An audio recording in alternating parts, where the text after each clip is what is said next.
A mother's understandable concern about an infant's safety, or the desire to eliminate some noise or chaos and debris that an interested kid can produce, may create a conflict with the child's expression of interest. So it's really key that whenever the child has a curiosity, a love of learning, trial and error, what's this, I'm figuring things out, I like this, I'm learning about this, the mother's got to protect this. But sometimes it looks a little risky.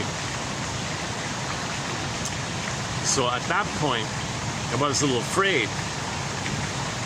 Now, before the mother's fear clicks to anger and she acts out and shouts at him, she's got to, in that pause moment, she's got to fill in or add understanding before the fear turns into anger.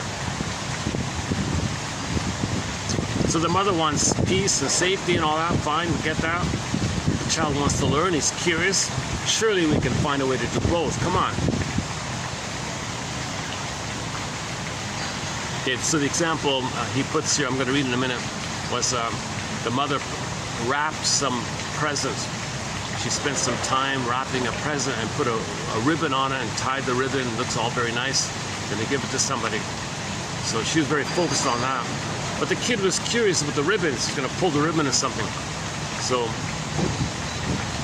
the mother said, isn't it interesting that when you pull the ribbon, things change like that? Isn't it cool? Or like, what's going on here? Isn't it kind of curious like that? So let's take it over to the shoe and the shoelace. So here's the shoelace. Same kind of principle. You can pull the string on the shoelace. So she redirected his interest to the shoes and pulling the shoelaces to protect the gift that she prepared. So he maintained his interest, a harmless misdirection, a harmless distraction like that.